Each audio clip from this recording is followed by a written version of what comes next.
Hello అండి, అందరికీ నమస్తే. Welcome back to my channel. ఈరోజు మనం ఈ వీడియోలో గులాబ్ జామున్ ఎలా ప్రిపేర్ చేస్తారో చూసేద్దాం. నేను చెప్పినట్టుగా చేస్తే అండ్ టిప్స్ కూడా ఫాలో అవుతే చాలా పర్ఫెక్ట్గా వస్తుందండి.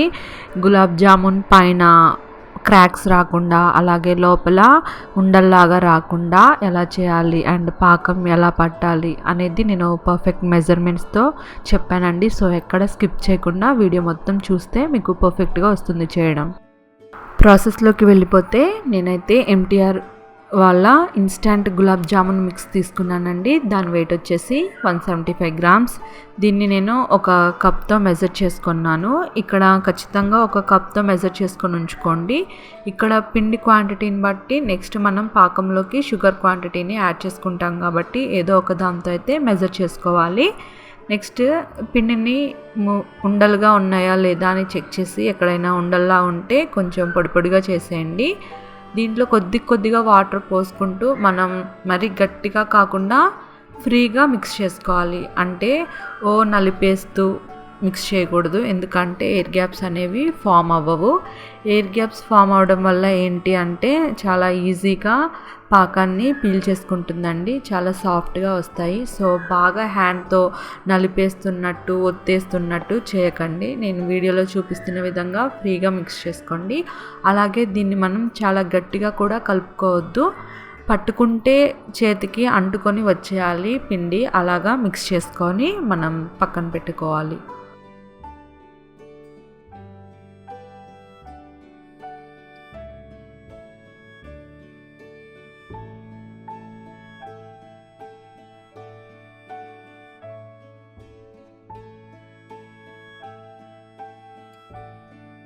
వీడియోలో చూపిస్తున్న విధంగా ఇలా కొంచెం మెత్తగానే కలుపుకోవాలండి. ఇప్పుడు నేను డివైడ్ చేసి చూపిస్తున్నాను, చూసారు కదా ఎయిర్ గ్యాప్స్ ఎలా ఫామ్ అయ్యాయో, ఇలా కన్ఫర్మ్గా ఫామ్ అవ్వాలి. దీన్ని మనం ఒక 15 మినిట్స్ పాటు లిడ్ పెట్టేసి క్లోజ్ చేసి పక్కన పెట్టేద్దాం. ఇప్పుడు మనం పాకాన్ని ప్రిపేర్ చేసుకుందాం. దానికోసం మనకి 1 కప్ పౌడర్ అయింది కదండి. సో 2 కప్స్ షుగర్ అండ్ షుగర్లోకి 2 కప్స్ వాటర్ యాడ్ చేసుకుంటే సరిపోతుంది. అండ్ మీకు ఒకవేళ పాకం క్వాంటిటీ మాకు అవసరం లేదు, కొంచెం ఉంటే చాలు అనుకున్న వాళ్ళు 1.5 అండ్ 1.5 యూస్ చేసుకుంటే సరిపోతుంది. మనకి ఈ షుగర్ అంతా బాగా డిజాల్వ్ అయ్యి కొంచెం తీగ పాకం వచ్చేంత వరకు మరిగించుకోవాలి. తీగ పాకాన్ని టెస్ట్ చేయడం ఎలా అంటే, మన ఫింగర్స్ మధ్యలో పాకాన్ని పెట్టి ఫింగర్స్ని స్లోగా ఓపెన్ చేస్తే ఒక తీగలాగా ఫామ్ అవ్వాలి. అలా వస్తే పర్ఫెక్ట్గా ఉన్నట్టు. అండ్ ఒకవేళ మీకు పాకం మళ్ళీ గడ్డలుగా కడుతుందని డౌట్ ఉంటే కొద్దిగా నిమ్మరసం యాడ్ చేసుకొని దీన్నంతా పక్కన పెట్టి ఉంచండి. ఇప్పుడు మనం కలిపి పెట్టుకున్న పిండిని మరొకసారి మిక్స్ చేసుకుందామండి. ఇందాక చూసారు కదా ఎంత లూజ్గా ఉందో, కానీ ఇప్పుడు చూసారుగా కొంచెం టైట్ అయింది. అంటే పిండి అనేది వాటర్ అబ్జర్వ్ చేసుకొని ఇంకొంచెం స్మూత్గా రెడీ అయింది. మీరు ఒకవేళ ప్లేట్కి అంటకుండా ఉండాలి అనుకుంటే పింగాణి ప్లేట్ యూస్ చేస్తే ప్లేట్కి అంటుకోదండి. ఇప్పుడు 2-3 మినిట్స్ పాటు కలుపుకున్న తర్వాత ఉండలు చేసేటప్పుడు అవి క్రాక్స్ రాకుండా ఉండాలి అని అంటే నేను ఒక టిప్ చెప్తాను. ఆయిల్ని మనం 2 హ్యాండ్స్కి బాగా బాగా రాసుకోవాలండి. అండ్ ప్రతి 3-4 ఉండలకి ఒకసారి రాసుకోండి. అండ్ మీకు కావాల్సిన సైజులో పిండి క్వాంటిటీని తీసుకొని 2 చేతుల మధ్యలో ఒకసారి గట్టిగా ప్రెస్ చేసుకుంటూ మిక్స్ చేసుకోండి. కొంచెం గట్టిగా ప్రెస్ చేస్తే ఒక షేప్ అని వస్తుంది. ఆ తర్వాత కొంచెం పైన ఇలా రౌండ్ చేస్తే క్రాక్స్ రాకుండా వస్తుంది.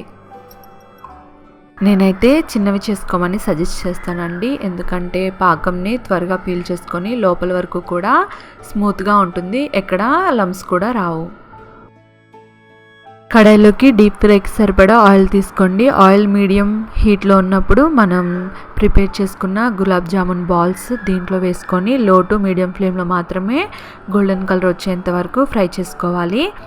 ఒకవేళ ఆయిల్ కనుక ఓవర్ హీట్ ఉంటే మీరు గులాబ్ జామున్ బాల్స్ వేయంగానే బాల్ అనేది పగిలిపోతుందండి. సో మీడియం హీట్లో ఉన్నప్పుడే మనం బాల్స్ని ఫ్రై చేసుకోవాలి. అలాగే లో టు మీడియం ఫ్లేమ్లో మాత్రమే ఈవెన్గా ఈ గోల్డెన్ కలర్ వచ్చేంత వరకు ఫ్రై చేసుకొని పక్కకు తీసుకోవాలి.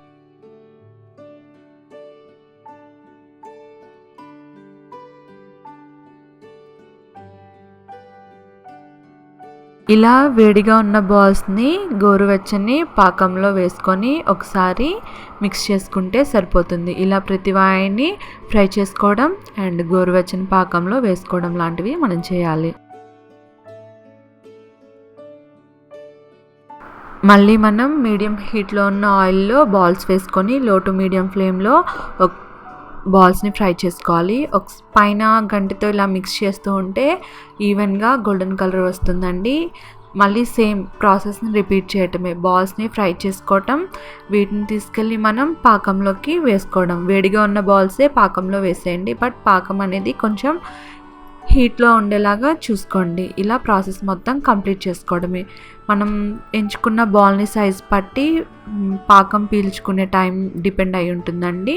సో ఒకసారి టెస్ట్ చేసుకోండి. మ్యాక్సిమం 1 to 2 hours పడుతుంది మీడియం సైజ్ ఉంటే. ఒకవేళ చిన్న సైజ్ అయితే 1 hour సరిపోతుందండి. ఒకవేళ బిగ్ సైజ్ అయితే ఒక్కోసారి 4 hours కూడా పడుతుంది. అందుకని బాల్స్ అనేవి చిన్నగా చేసుకోమని నేను సజెస్ట్ చేస్తున్నాను.